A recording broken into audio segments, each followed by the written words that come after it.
Assalamualaikum warahmatullahi wabarakatuh. Perkenalkan, nama saya Julia Trisa dari semester 4 non reguler. Saya bersekolah di STIE Kuala Kapuas. Dalam video ini saya akan melanjutkan hasil lapor baca dari buku The Honesty chapter terakhir. Nah, kesimpulan dari buku The Honest About The Honesty ini, menurut saya buku ini menyajikan pandangan menarik tentang perilaku curang manusia.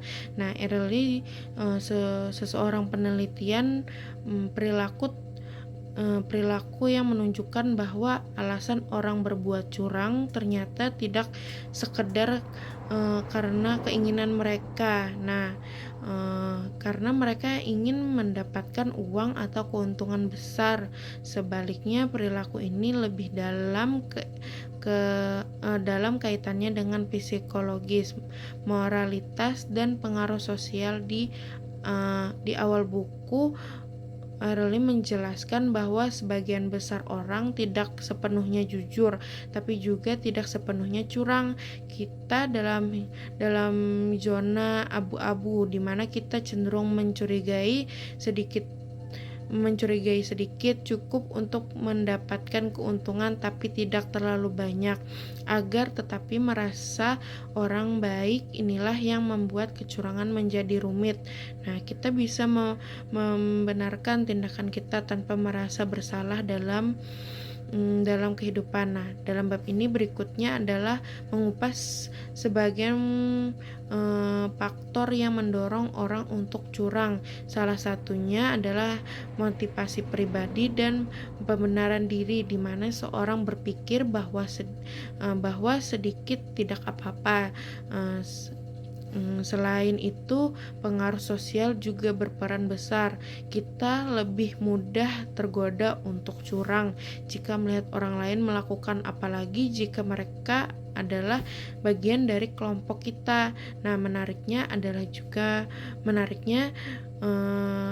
juga menemukan bahwa orang yang kreatif lebih cenderung curang karena mereka lebih pandai menyusun alasan untuk membenarkan tindakan mereka.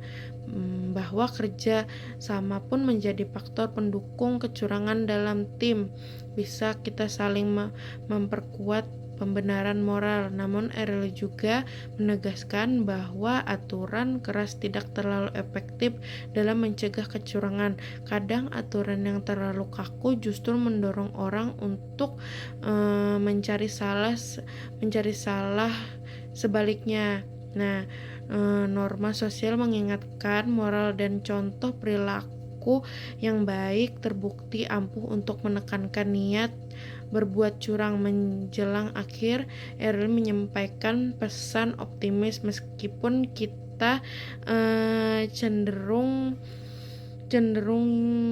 untuk menipu, kita juga punya batas moral yang kuat. Banyak orang bahkan saat memiliki kesempatan untuk membuat curang, tapi memilih untuk tidak melakukan sepenuhnya.